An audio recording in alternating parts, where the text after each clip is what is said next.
Eu vou pegar alguns casos, estudos de casos aqui. Você sabe que a Ruanda, ela ficou durante muito tempo colônia da Alemanha, depois passou para a Bélgica até ter a sua independência. E os que estudam a história de Ruanda têm duas opiniões. Que no passado de Ruanda já havia dois grupos, chamados Tutsi e Hutus, que viviam separados, duas tribos, mas que conviviam em harmonia. Os Hutus seriam mais criadores de gado e os Tutsi de agricultura. Outros pensam que essa diferença étnica nunca existiu. Ela foi imposta pelos alemães e depois assumida pelos belgas. Você sabe que o arianismo, o racismo do tipo ariano não nasceu com Hitler. Quando Hitler chegou na Alemanha, isso já era defendido. Heidegger tinha uma escola na Universidade de Berlim lá de arianismo. E o que os colonizadores fizeram com os negros de Ruanda? Estão vendo a foto aqui? Estão vendo um sujeito medindo o nariz do outro? E com um catálogo verificando a cor do olho? Ele dividia pelo formato do nariz e estatura quem era Hutu e quem era Tutsi. Os negros mais altos, de nariz mais afinado, eram Tutsi. Os mais baixos e de nariz mais achatado, chapoca, eram Hutus. E com base nessa divisão puramente estética, puramente artificial, criou-se em Ruanda duas classes de negros. Pasmem, é como se fosse um arianismo na África. Assim como você tinha um arianismo na Europa, do branco ariano e do que não era ariano, você tinha na África. Os Tutsi tinham direito a melhores médicos, morarem nos melhores bairros, terem melhores cargos no governo. E os Hutus tinham que trabalhar sempre trabalho quase escravo. Era um regime de castas adaptado. Imaginem que durante anos os Hutus sofreram muito na mão dos Tutsi. Segregação, violência, inclusive sexual. Havia meninas Hutus que eram violentadas por um rapaz Tutsi e não acontecia nada com ele, porque ele era Tutsi. Um racismo de negro com negro. Até que um dia, vocês devem conhecer essa história, houve uma guerra civil no país. Primeiro, o presidente do país foi morto no ataque num avião. Os Hutus assumiram o poder e um dia na rádio deram uma senha: vamos acabar com as baratas. Imediatamente pessoas começaram a pegar facão e começaram a sair procurando todos os Tutsi e matando. Foi uma carnificina. Até hoje é complicado essa questão para eles. Milhares de pessoas foram mortas. Milhares de pessoas. Até, você deve ter ouvido falar desse filme, Hotel Ruanda. Pouca gente sabe que o personagem principal do filme, Paul Rusesabagina, um nome meio difícil de pronunciar, ele era um adventista do sétimo dia. Ele está toda hora falhando esse microfone aqui. Eu estou fazendo alguma coisa errada ou tem como trocar? Vamos trocar? Talvez amarelo. Alô? Alô? Teste. Pronto, obrigado. Mas vocês estão conseguindo me ouvir bem, não é? Tranquilos? Ele era adventista do sétimo dia e eu li o livro dele, An Ordinary Man. Muito interessante esse livro. Ele estava estudando no colégio, mas ele depois descobriu que ele não queria ser pastor. Ele queria outra vida, ele não queria muita vida de evangelho. É casado com uma filha de pastor, mas ele mudou para a capital de Ruanda e ali houve a oportunidade de trabalhar num hotel. Como ele falava fluentemente francês, inglês e, se eu não me engano, alemão também, ele trabalhou ali e ele começou a... Foi aí que estourou a guerra, ele estava afastado da igreja. E ele salvou várias pessoas, ele foi um Schindler da África.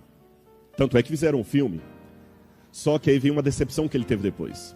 E talvez os visitantes vão se assustar com a admissão que eu vou fazer nessa manhã aqui, que você talvez não esperaria um pregador falar isso do púlpito.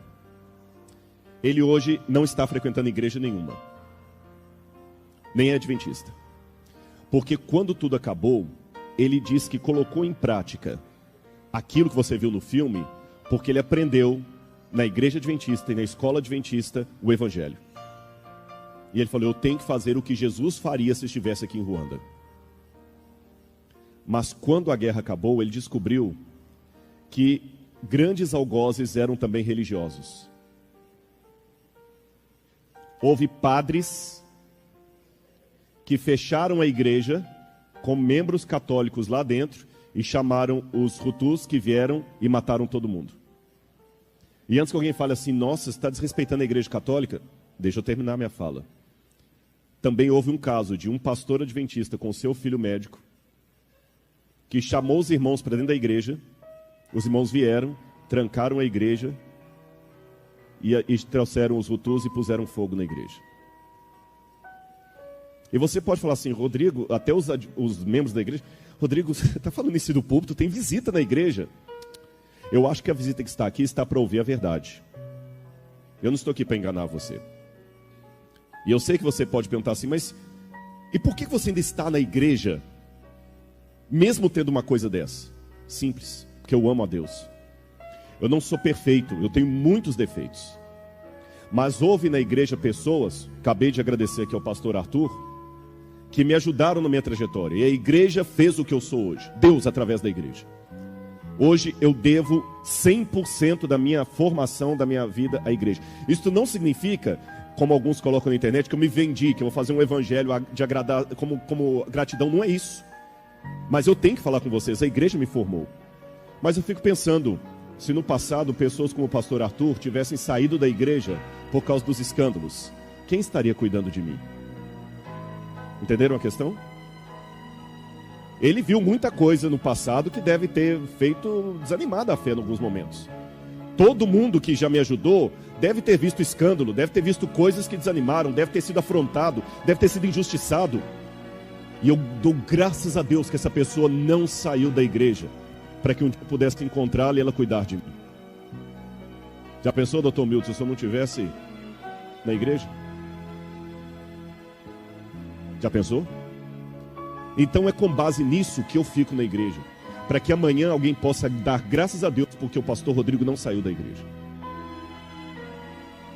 Porque se todo mundo sair, vai ficar esse tipo. Mas eu digo a vocês, todos somos pecadores, mas alguns conseguem ser perversos, e Deus não tolera a perversidade. E eu fico pensando se a culpa de muitos estarem fora da igreja não somos de nós mesmos. Mas em compensação, o único problema do Paul é que ele esqueceu essa dimensão, que ele deveria ser um servo de Deus ali e continuar salvando mais pessoas, continuar ajudando outros. Porque o diabo pode ter os dele aqui, mas Deus também tem os seus representantes no meio do povo de Deus. Mas isso aí foi apenas uma tangência que eu criei para responder essa questão do massacre. Mas eu fiquei tentando entender a cabeça de um Tutsi e de um Hutu. Imagina o Tutsi na hora que estava matando, que estava sendo morto por um Hutu, e agora que acabou a guerra. É uma situação complicada em Ruanda, porque você tem, por exemplo, na igreja adventista nós temos um problema até hoje. Que você tem uma escola e tem os alunos. E o país determinou o seguinte, a partir de hoje não tem mais Tutsi nem Hutus. Esquece, não vamos falar mais de etnia aqui para evitar problema. Mas as pessoas se lembram, ainda está muito recente isso. Imagina que você vai matricular seu filho na escola adventista e o professor que está ali foi um Hutu que matou o seu pai naquela vez. E ele agora é professor da escola. Como é que fica isso? É complicado. Você vai ao médico e você descobre que ele era Hutu e você foi Tutsi.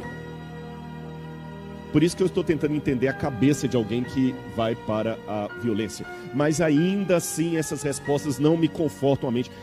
Como funciona a cabeça de alguém que ama a violência? Por que tanta violência? Como é que alguém tem a coragem de estrangular uma criança? Até com um animal.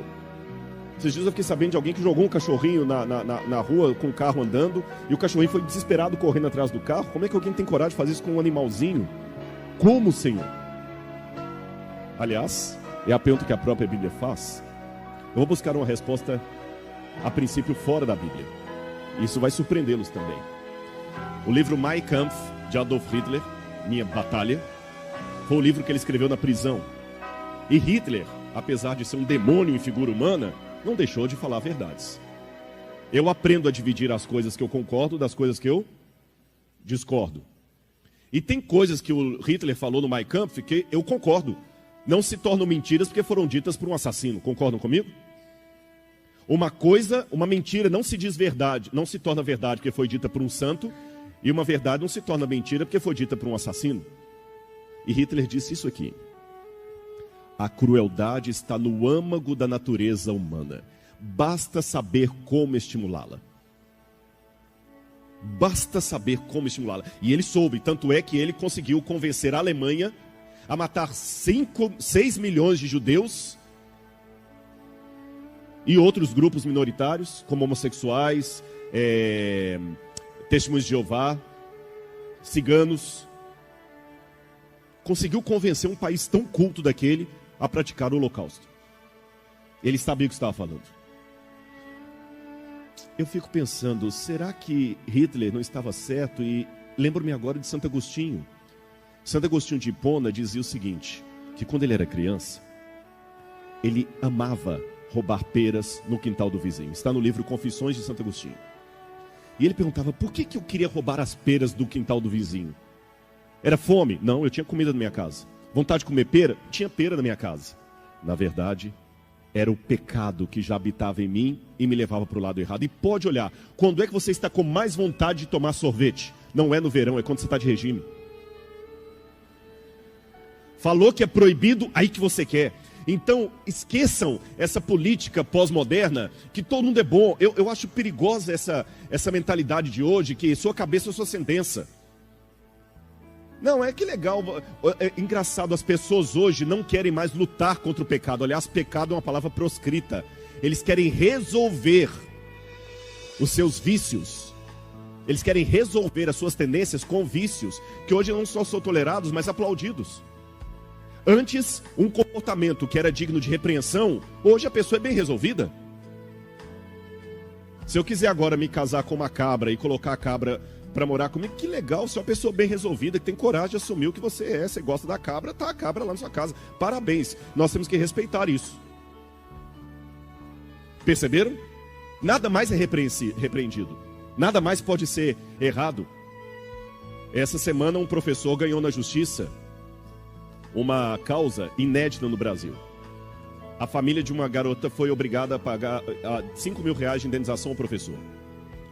Porque ele era professor de matemática da rede pública e ele chegou em sala, conversando, e falou, olha, muda de lugar, você vai sentar aqui na frente. Não vou sentar na frente não, vem pra cá que você está atrapalhando você e as colegas. Eu fiz 18 anos ontem, sou dono do meu nariz, você não manda em mim. Professor, você vai aqui, senão eu vou te dar 0. Ela veio a contragosto, sentou, emburrada. No outro dia, a mãe fez uma denúncia do professor ao conselho tutelar.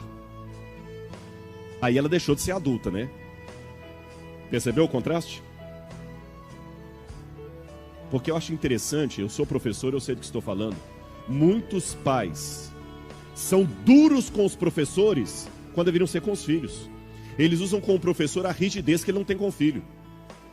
O professor falou, tá bom, ela me levou para o conselho tutelar, eu vou processá-la por danos morais. Levou 2 anos o processo, mas ele ganhou. E a juíza percebeu que ele não... A mãe alegou que ao trocar a menina de lugar, que ele a constrangeu em público. Que ele não respeitou a individualidade dela, etc, etc. Então o mundo hoje está desse modo. As pessoas esquecem de uma coisa fundamental que eu quero que você saia com ela aqui nessa manhã.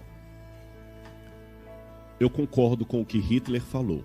Eu não concordo com Hitler. Eu concordo com uma frase dele. Ficou bem claro? Não me acusem de antissemitismo.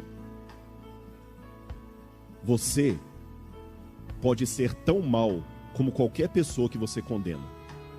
Basta você permitir que o mal que está aí seja estimulado. E a única forma que o mal que está dentro de você ser vencido é se você aceitar a graça de Deus.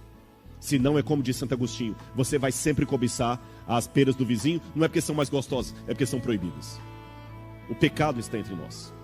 Mas, olha que interessante, esse livro de Oliver Hirschbiegel, que escreveu sobre a queda de Hitler e preparou um filme também, disse: a maldade de Hitler era uma característica de todo ser humano e ela pode ser levada ao extremo. E eu peço licença para citar também uma escritora adventista, Ellen White, que também falou algo muito precioso do ponto de vista sociológico. Para a sabedoria humana, tudo isso parece agora impossível, Mas ao ser retirado dos homens o Espírito de Deus, o qual tem o poder de reprimi-los, e ao ficarem eles sob o governo de Satanás, que odeia os preceitos divinos, hão de acontecer coisas estranhas. Quando o temor e o amor de Deus são removidos, o coração pode tornar-se muito cruel. E não se deixe enganar. Vou falar uma coisa aqui, mas sem nenhum viés doutrinário.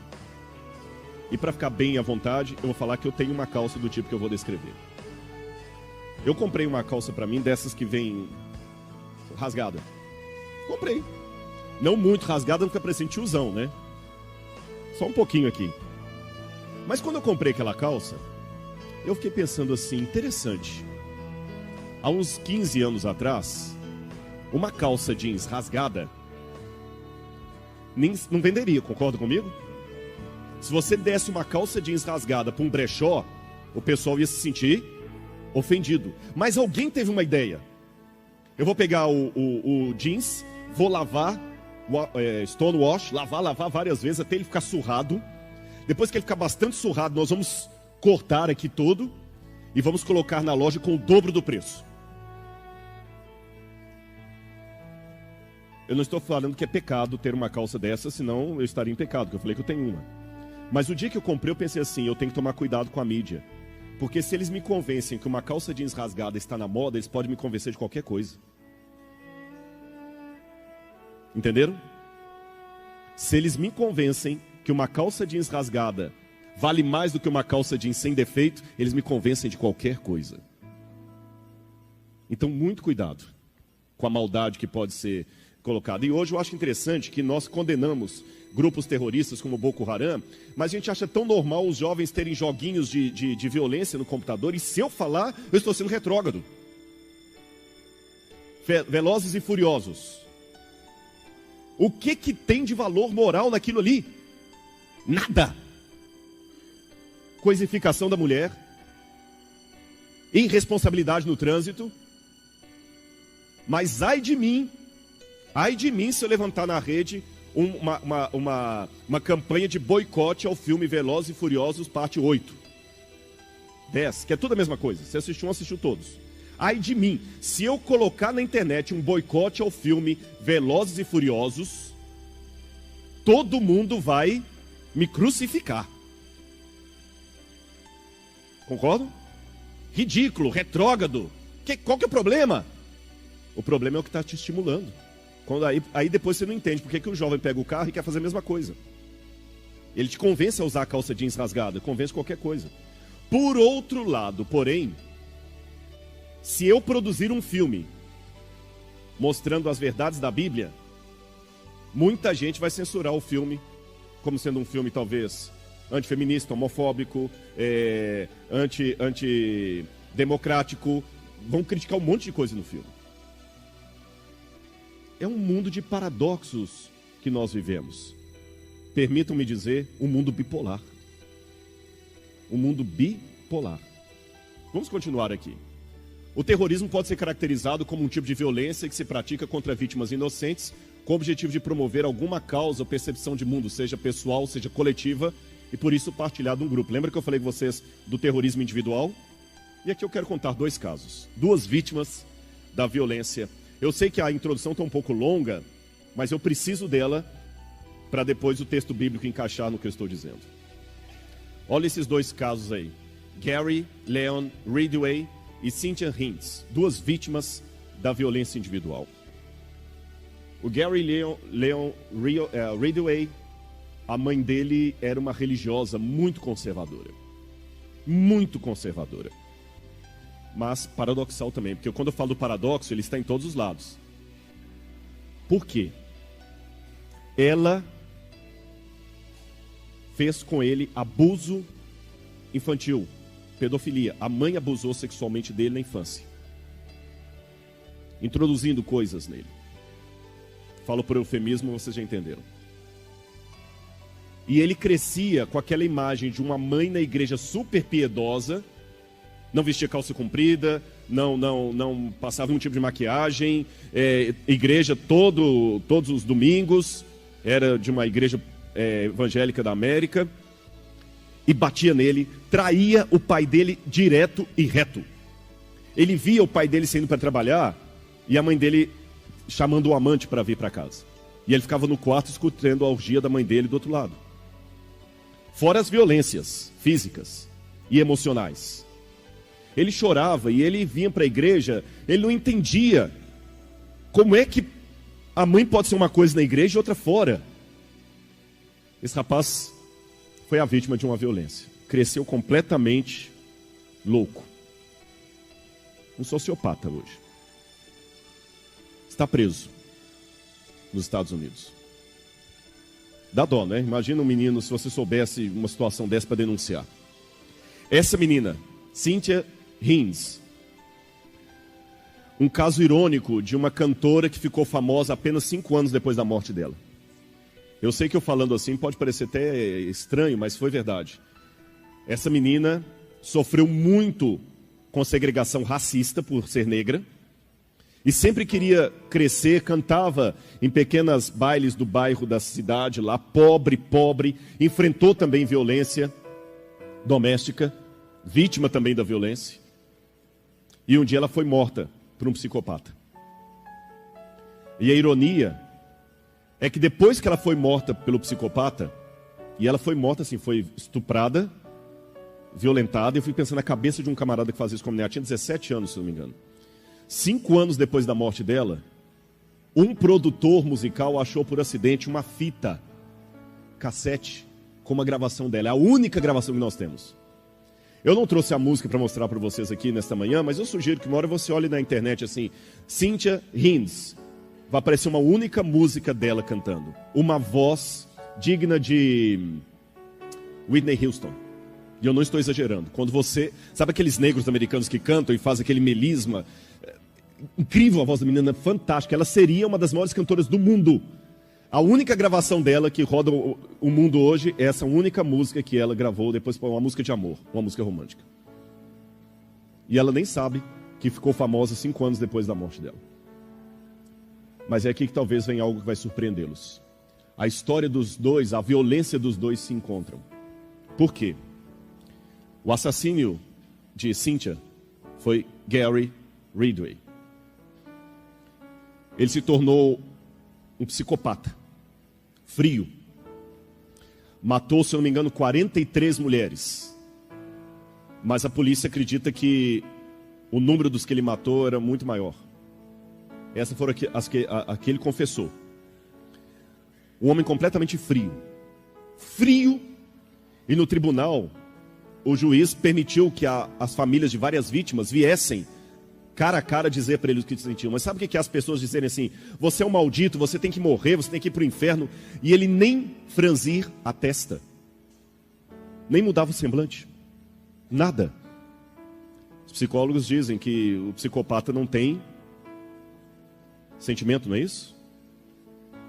E que o psicopata não tem cura, porque ele está destituído de sentimento. E quando você vê o vídeo, realmente ele parado assim, às vezes até, o máximo que ele dava às vezes era um sorriso irônico. Agora eu começo a entrar na Bíblia. Se Jesus chegasse àquele tribunal, o que ele diria para o Gary? Vamos pensar, igreja. Afinal de contas, o evangelho que você prega é apenas uma folha num livro bonito de capa dourada, ou é algo que eu posso colocar em prática e dar certo? Porque, como eu falei, há visitas aqui e elas querem saber isso. O que vocês pregam, crentes, funciona ou é coisinha só para papel? O céu que vocês acreditam é real, eu posso acreditar nele também? Ou é apenas uma liturgia costumeira do sábado que você vem aqui, fala, canta, vai para casa e não sabe o que está acontecendo? Então, nesse silêncio agora, pensa um pouquinho. Se Jesus chegasse ali, o que ele diria para o Gary? O que Jesus diria para você hoje se ele te encontrasse? Será que você é tão bonzinho assim ou você também tem os seus pecados? Porque muitas vezes a gente gosta de enaltecer o pecado do outro para apagar o meu. Você me julga por aquilo que você é e me condena por aquilo que você faz. É isso que acontece em muitos casos. Eu tenho uma base bíblica para tentar responder essa pergunta.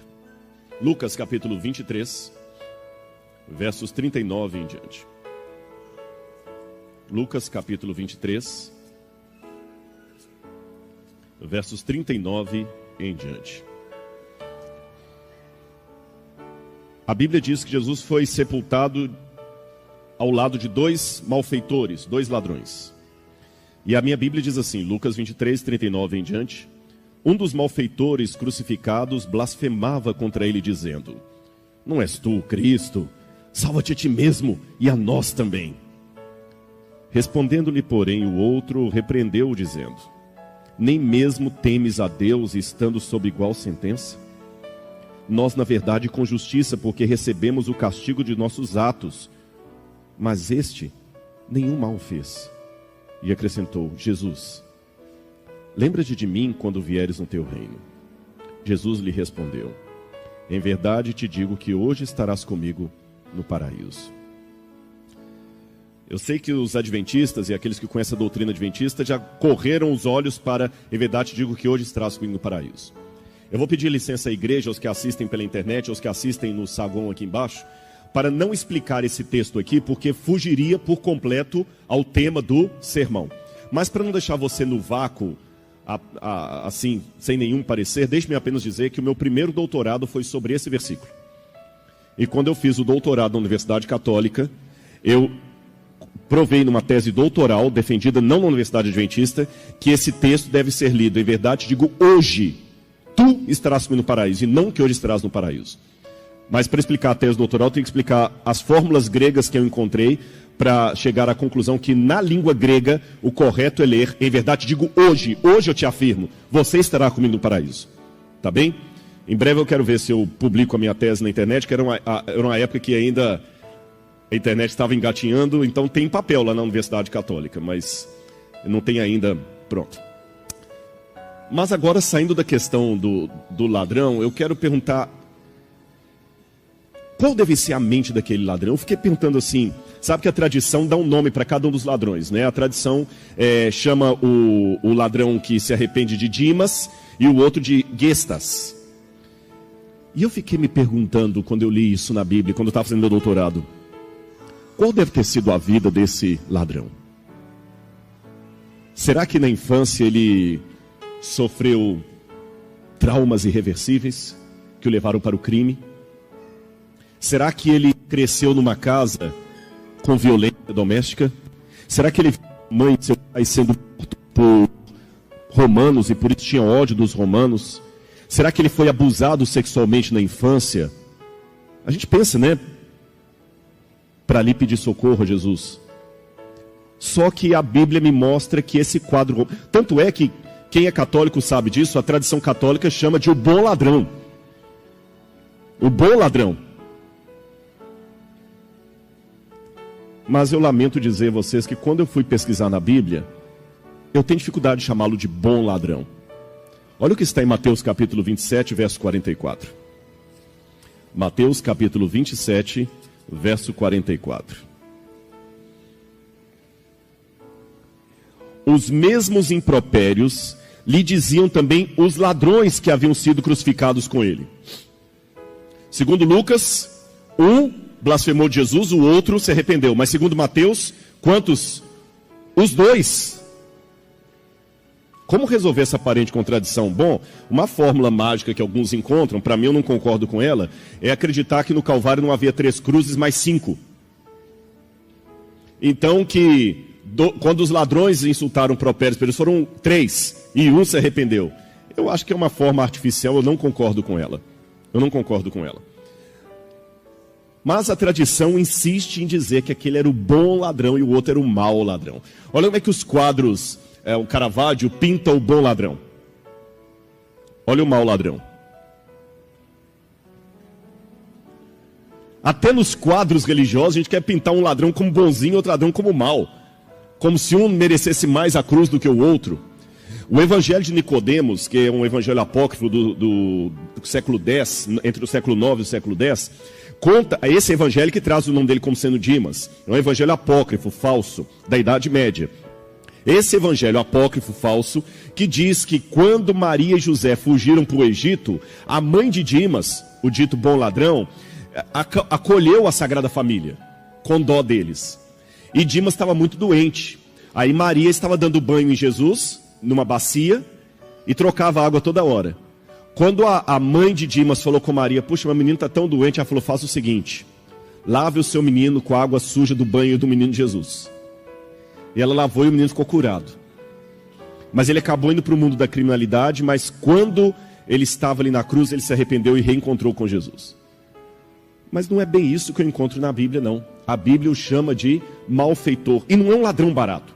Vou dar uma pequena aula de grego e vocês vão entender. A palavra para ladrão em grego, de um modo geral, é kleptes. É fácil decorar. Como é que você chama uma pessoa que tem mania de roubar? Cleptomaníaco. Kleptes é aquele ladrão comum. Não é essa palavra que está no original grego de Lucas. Lucas não diz que havia um kleptes que pediu perdão para Jesus.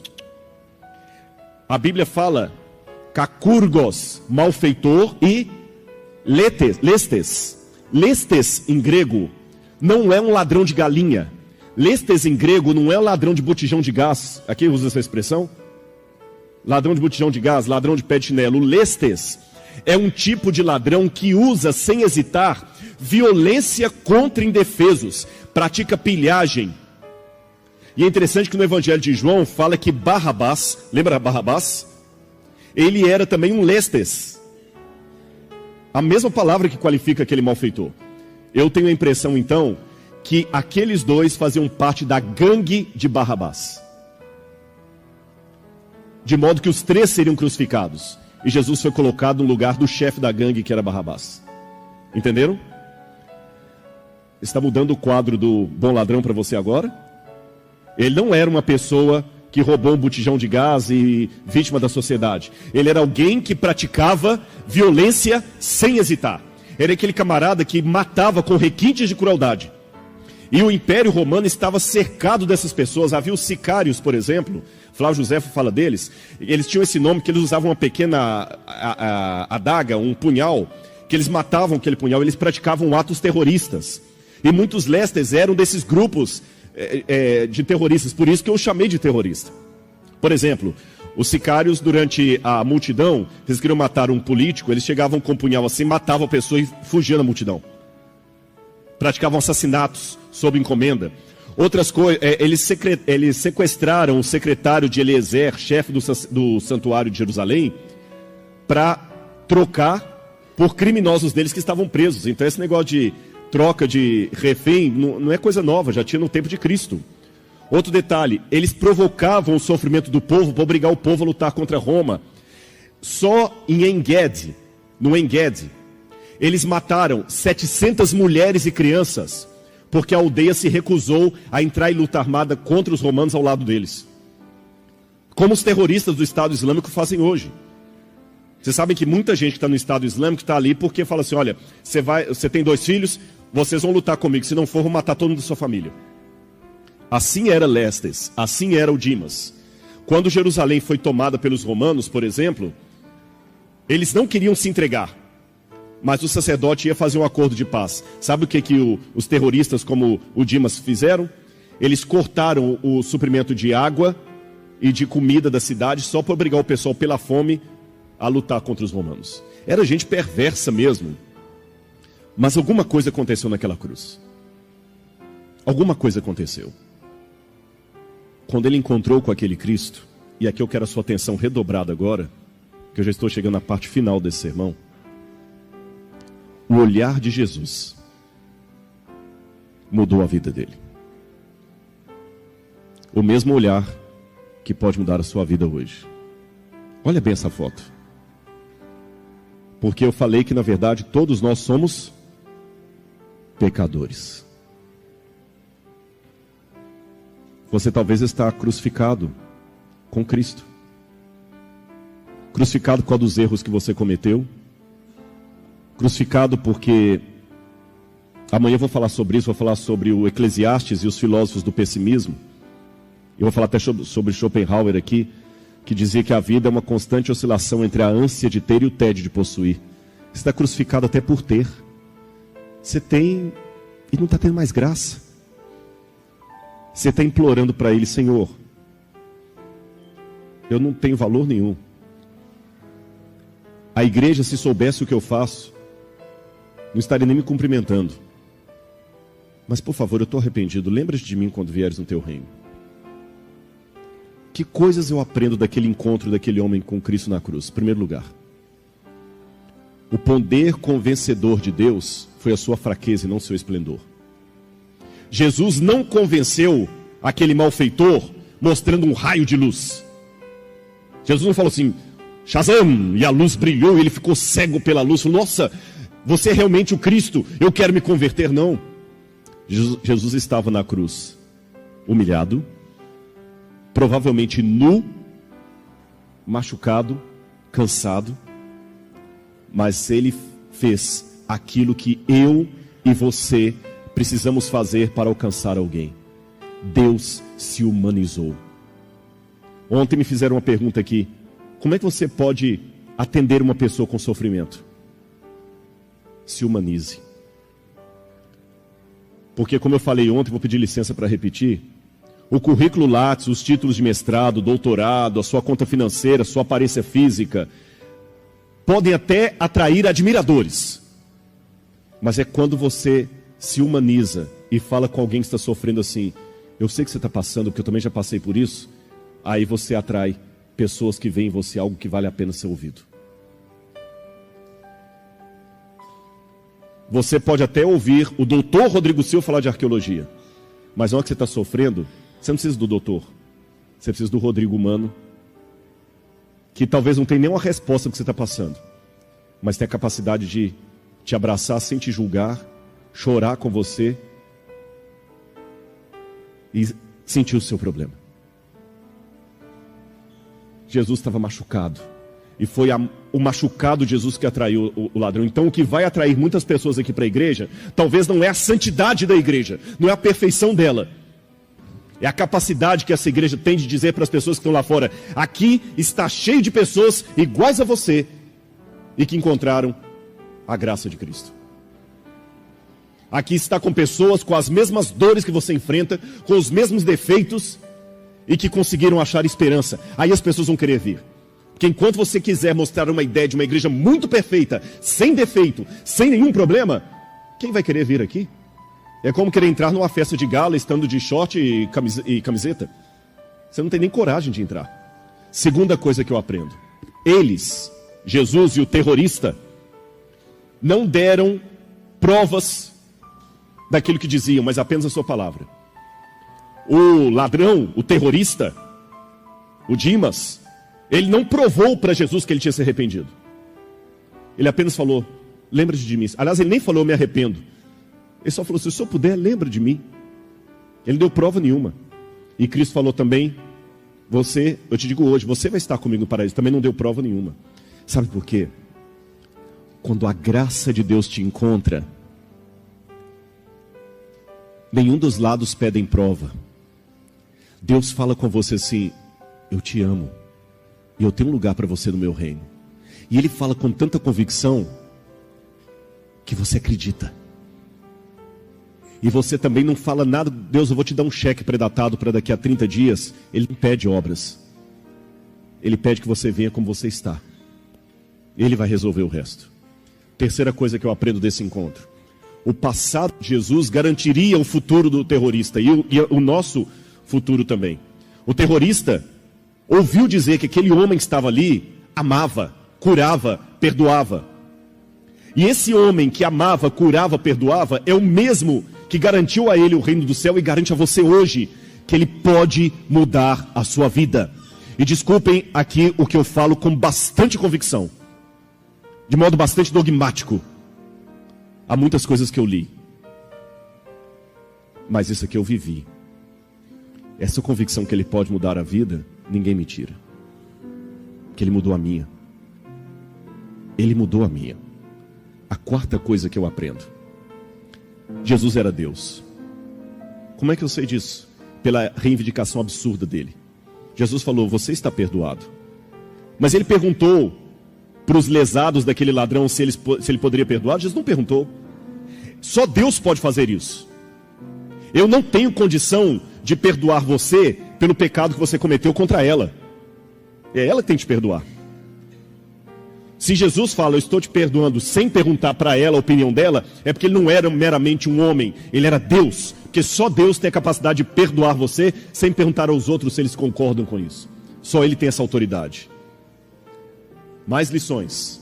A ousadia em pedir. Ele estava moribundo, ele estava na cruz, mas ele pediu. Tem uma palavra em hebraico para isso, que eu até coloquei ali no quadro. Hutzpah. Não tem tradução. Hutzpah é uma espécie de ousadia que você tem o direito de ter. Lembra aquela mulher viúva que ficou batendo na porta do juiz iníquo, até atendendo a parábola de Jesus? É isso, é Hutzpah, aquela ousadia. Nem que ele me mate, nele eu confiarei, diz o livro de Jó. Senhor, risca meu nome do teu livro se o Senhor não perdoar esse povo, pediu Moisés. Hutzpah. Jacó lutando com o anjo. Eu não te deixarei enquanto o Senhor não me abençoar. Hutzpah. Deus lhe dá esse direito, essa ousadia hoje. Hutzpah, peça. Rodrigo, mas você não sabe minha vida. Não interessa. Peça. Lembra-te de mim, Senhor, quando vieres no teu reino. Sexto, o ladrão não se fez de vítima. Ele não botou a culpa na sociedade. Ele não ficou com o discurso do mas hein? Não. Ele admitiu, nós estamos aqui porque merecemos. E pare com esse vitimismo de achar que o problema sempre é do outro. Toda a história que você conta tem três lados, o do outro, o seu e a verdade. Admita que você também errou. Oitavo, sétimo. Ser tão pecador como o outro ladrão, como o seu irmão, não o impediu de repreender o seu irmão. Ele fala, não posso falar nada porque eu também tenho meus defeitos. Não. Eu sou pecador, mas isso não me tira o direito e o dever de repreender você quando você estiver errado. Qual a diferença, Rodrigo? É que o fariseu repreende como se ele fosse santo e você pecador. Mas o servo de Deus repreende ao outro e fala assim, irmãos, nós estamos errados, você está errado, eu também, nós não podemos continuar assim. É um apelo coletivo. Oitavo, a oportunidade de salvação é igual, mas o resultado não. Jesus deu oportunidade para os dois serem salvos. Um foi, o outro não. O que diferencia, portanto, não é o status social. Porque os dois eram ladrões. É a decisão pessoal que cada um toma. Nono, o paraíso não é só para um tipo de gente. No judaísmo antigo você tinha o hino do Rodaiot, que eles falavam dos 4 sábios que tinham subido até o paraíso. O paraíso era só para uma classe de pessoas. Não, o paraíso de Deus é para pessoas de todas as áreas. No céu nós vamos ver gente de toda a área. Nós vamos ver apenas santos no céu, vamos ver gente que torce para o meu time, que torce para o outro time, que é da minha religião, que não é da minha religião. Se você não está acostumado ao mundo plural, você não estará preparado para um céu plural. E o 10º e último, o poder do perdão. Você quer a prova de que o evangelho funciona? Você é psicólogo, né? Não? Hã? Psicopedagoga. Tem algum psicólogo aqui em nosso meio? Ou psiquiatra? Muito bem. A câmera consegue me alcançar? Consegue? Posso ir? Quem levantou a mão aqui? Tá bom. Pelo que se estuda na psicologia, psicopatia, um psicopata, ele tem sentimentos? Pode falar bem alto. Não tem sentimento. Nem de dor, nem de raiva, nem... Ele não tem sentimento, nem de arrependimento. Concorda comigo? Lembram o caso do Gary? 43 mulheres que ele matou. Lembram disso? Jesus não perdoou o ladrão na cruz? Não estou tirando a sua autoridade como psicólogo, mas eu vou desafiar a autoridade da psicologia com o evangelho. Está preparado? Coloque esse vídeo, por favor. Olha o que aconteceu no dia do julgamento do Gary.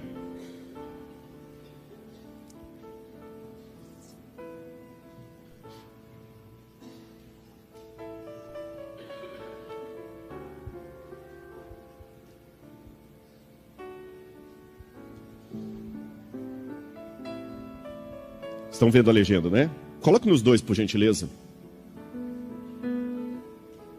Ele foi conhecido como o assassino do Green River. Está contando aquela história. On November 5th, 2003, all doubt of Ridgway's guilt was erased. He pleaded guilty Então ele assumiu a culpa pelo assassinato de 48 mulheres. He'd made a deal to E ele concordou em cooperate cooperar com as with the autoridades sobre as prosecution suas to provide vítimas e o more local information onde on seus his restos victims and the mortais whereabouts of their poderiam remains. ser encontrados. In doing so, he avoided Fazendo a assim, ele trial evitaria o and possible julgamento e a death possível penalty. pena de morte. Mr. Ridgway, how do you plead to the Então, no charge of dia aggravated murder ali, in the first o juiz degree pergunta se ele as assume a charged in culpa count pelos one crimes e ele for responde the que sim. death of Wendy Lee Caulfield? Guilty. How do you Guilty, plead to the culpado. charge of aggravated murder in the first degree as charged in count two? Guilty. Guilty. Guilty. It's like he didn't have any remorse at all. Essa é a for mãe de uma what das he'd vítimas done. falando. You know, he killed so many people, he didn't remember who they were. Sim, what culpa, they essa é uma looked like. psicóloga falando. I just couldn't believe that somebody could kill all those people and not remember them. Neither could the angry Agora os relatives parentes da of his vítima victims, começam a confrontá-lo who com were seu invited ódio e a to sua speak in raiva pelo que ele court when fez. Ridgway was sentenced to life without parole on December 18th, 2003. You had said your memory, when it comes to all of the women you took, was gone. Our memory is not. Nenhuma In your reação, words, you percebe? said that they didn't mean anything to you, but she meant everything to us. She was a mother, she was a wife, she was a sister, and we miss her. Gary Ridgway sat there Sentado, stone-faced sem nenhum as esboço victims' de relatives sentimento. damned him and mocked him. He's an animal. I wish for him to have a long, suffering, cruel death. He's gonna go to hell, and that's where he belongs. But then the emotionless facade finally cracked Veja o que vai when the acontecer father agora. of one of his victims appeared to surprise him with a dose of human kindness. Mr. Ridgway, there are people here that hate you. I'm not one of them. You've made it difficult to live up to what I believe, and that is what God says to do, and that's to forgive. You are forgiven, sir.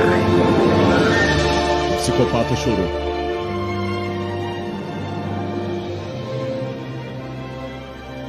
Perceberam?